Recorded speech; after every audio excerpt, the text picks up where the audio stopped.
I never believed that a single voice could pull someone out of the past. But the moment I heard it come, familiar, almost impossible, my entire world seemed to pause. You don't remember me, do you? I was standing in line at a small community medical center in Denver, waiting to drop off paperwork for a volunteer program. It was supposed to be a quick, mundane visit, sign a form, say hello, leave. Nothing more. I had been running late, my mind cluttered with the usual noise of work, errands, and life's small worries. And yet, in that ordinary moment, the world, till I turned slowly, my heart skipping a beat. The woman standing behind the counter wasn't young anymore. Time had traced faint lines near her eyes, the subtle marks that only life's joys and griefs can leave. Her hair had streaks of silver, and her hands carried a quiet strength, the kind that comes from decades of caring for others. But her eyes, those eyes were unmistakable, warm, steady, kind. She smiled gently, almost knowingly, as if she already knew the answer to my silent question. "You were 17, she said softly, almost like a memory slipping out in fragments. "And you hated the hospital food." Something inside me cracked open. The floodgates didn't burst immediately. The memories came slowly, teasing at the edges of my mind like light seeping through a cracked door. The beeping monitors, the sterile smell, the endless ceiling tiles I used to count when sleep refused to come. And then, Harry Millie Carter. 7 years earlier, I had been someone else entirely. A reckless teenager from Arizona who believed life was endless and consequences were optional. That illusion ended abruptly on a wet 2-lane highway during a summer storm. I don't remember the crash itself. I'd been told my car flipped twice before slamming into a guardrail. What I do remember is waking up weeks later, confused, trapped inside a body that refused to obey my will. Doctors spoke in clinical terms: traumatic brain injury, long recovery. My parents wore brave faces, but I could hear the quiet cracks in their voices late at night, and I had only anger.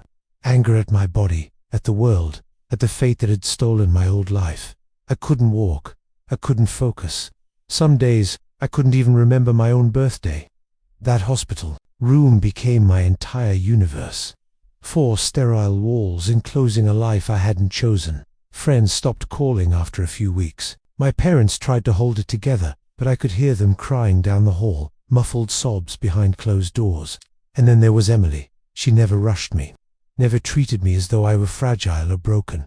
She spoke to me as a person, explaining things slowly when I couldn't focus, gently correcting me when frustration boiled over. Even when I snapped at her, even when I begged her to leave me alone, she stayed. "You don't have to be brave today," she whispered one afternoon, adjusting my fore with hands that somehow radiated calm. "Just be here." At night, when panic attacks gripped me, when my hands shook and my chest tightened, she would sit beside me, talking about ordinary things: the dog she adored, the books she couldn't stop reading, the ocean she missed from, her childhood, normal life. Life I thought I'd lost forever.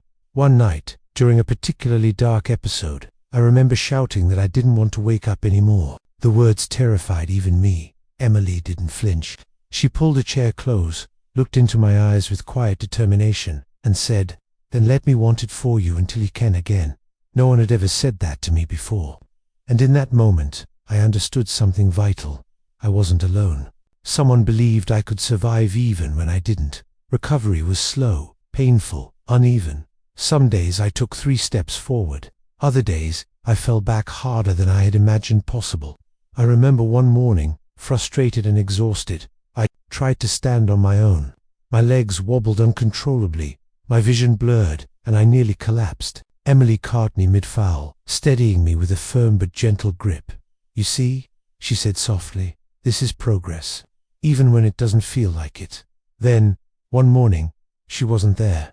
A different nurse came to my room, and when I asked about Emily, she hesitated, shifting uneasily. She transferred. She said simply, "No goodbye, no explanation." Life moved on in its relentless way. I eventually learned to walk again. My memory gradually returned. I went back to school late, changed my major to psychology, and began working with trauma survivors. I told myself I had been lucky, that someone like Emily coming into my life was rare, a beautiful accident, until that moment in the clinic, 7 years later, when she appeared before me again. "You stayed," I said quietly, unable to keep the emotion from my voice. When I was unbearable. She laughed softly, shaking her head. You were terrified. That's not the same thing.